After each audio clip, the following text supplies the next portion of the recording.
This is my Innovative Solutions project, and it is aimed at elementary schoolers.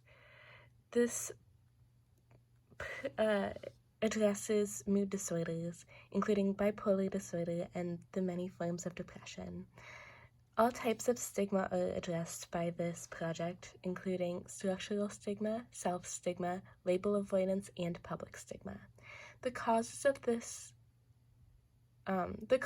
of mood disorders are complex. The causes can come from the environment, genetics, stress, physical health, family dynamics, and behavioral and cognitive patterns. Children can experience these illnesses and symptoms just as well as adults can. Underdiagnosing is actually a super huge problem, and it can cause future problems for students if their problems aren't addressed. They can have behavioral issues later on, they can have substance abuse issues, or even other mental disorders. The prevalence of this condition is that it is the leading cause of disability among children. 3.7% of children ages 8 through 15 have a mood disorder.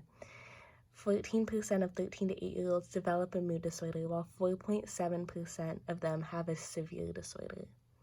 Girls are at much higher risk than their boy counterparts at all ages, but the risk increases with age for both sexes. So the older one gets, the more at risk they are for having a mood disorder. Some possible symptoms faced by sufferers of mental disorders are crying spells, prolonged sadness, periods, irritability, agitation, anger, pessimism, indifference, persistent lethargy, and changes in appetite or sleep patterns. Feelings of guilt, worthlessness, hopelessness, indecisiveness, and anxiety are all also common as well. And for someone suffering bipolar disorder, there would be huge switches between periods of euphoria and then periods of deep depression. And those are common in children as well, or those can be experienced by children as well. So for the design process and thinking, I took an empathetic approach because I witnessed students having a very hard time suffering when I was in school, and now as an elementary educator. Students may not realize what is going on, so that can leave them confused and hurt and upset. And they also may not have appropriate support from their parents, which can make things go really difficult for them. And they could get abused or something like that. The children may have bad home lives and no outlet, making them feel isolated. They may not have parents who listen, or they may not have any resources to connect themselves with. So that is a huge problem facing children who are potentially trying to become consumers of mental health services. The problem I defined is that students should have awareness and education about mental health and mood disorders by elementary school. So these are the multiple ideas I came up with while brainstorming.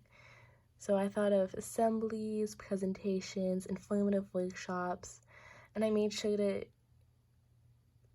account for socializing, games, activities, techniques for stress relief, mentorship, peer support, guidance, counseling, informative field trips, maybe like a Special Olympics program or a Best Buddies program would be effective. Philanthropy is very effective. Girls on the Run is very engaging and successful. DARE was a large program that was seen as successful. There are art programs available. So I was thinking that a school club embracing art and socializing, mentorship, and assemblies, presentation, and education would be the most effective. And within that, there could be dedicated school days, and then assemblies related to that as well. Like they have for like sex ed, they'll put like girls in a room and then teach them about tampons. I was figuring that they could put all the students in a room and teach them about mental health. So the goals of this program and club and student organization would be to reduce overall stigma and increase knowledge surrounding mental health, especially pertaining to mood disorders. This would especially cater to those students with mood disorders to make them feel more included and to increase socialization and partnership opportunities for them by hosting games, screenings, and volunteer opportunities. The increased opportunities for contact and socialization would decrease stigma overall. This program would also serve to normalize mental health. And overall, this program would increase the importance and prevalence of mental health in children's minds. So just as an example, this is a slide depicting the sort of educational and helpful slides shown at the club meetings. So this has a main heading of, how can you relieve stress and anxiety throughout the day? And then it has hobbies, art, breathing techniques, good friends, smiling, meditation, spending time in the sun, spending time with animals, and brightening up your space with flowers and color. So this is pertaining to anxiety, but it's like the sort of same coping mechanisms that you'd see for mood disorders as well. So the pilot steps I outlined are as follows. 1. Advertise student organization during the first month of school, gaining membership. 2. Host meetings focusing around activities and education about mood disorders. So these would be the actual club meetings and the actual activities performed for students. 3. Appeal to the school and ask to perform screenings and potentially host a workshop for the school. So I would try to make the program obviously appeal to the school and make them enjoy it so that they would let screenings be performed, and then maybe like later on they'd have workshops and assemblies. Oops. Okay, so then from there, hopefully membership would continue to grow and thrive. And then some ideas for the actual meetings were to practice meditation and mindfulness, new coping mechanisms, art therapy. Guest speakers would be invited to help expand upon students' knowledge and to keep them updated with new knowledge. Helpful handouts like mood trackers and other activities would be given, of course. There are other activities that I've seen, like the walk in our shoes and like cross the line, that can help increase empathy and friendship among students, and they serve to teach students that mental health should be prioritized just as physical health is. So these are all ideas that we can use during the actual club.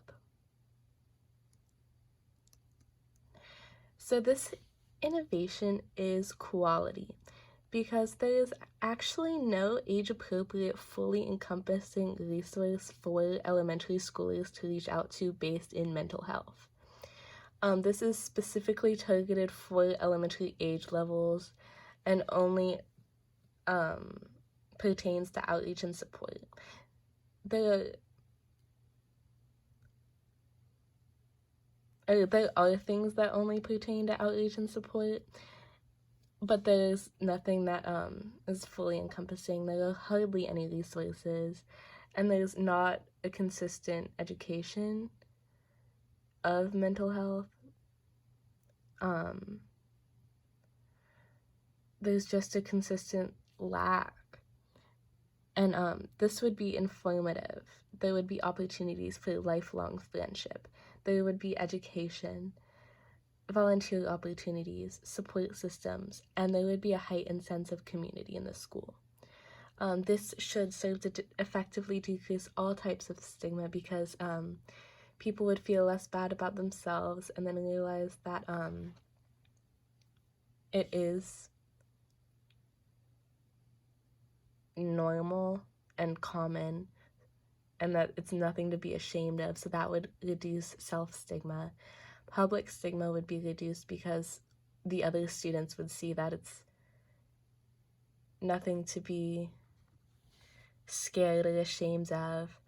Label avoidance would be reduced because hopefully the students would also be able to see that there's no shame in being diagnosed with a mental health condition.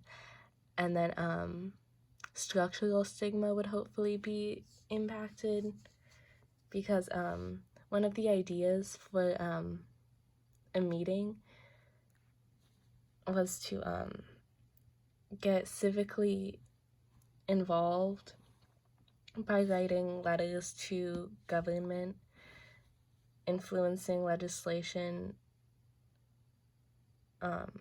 impacting mental health care. So even though elementary schoolers obviously don't have the best handwriting and they obviously don't have the best civic voice, this still demonstrates to law and it still teaches to students that mental health care is important, and it's the demonstration that is the most impactful. So this is my presentation. I hope you all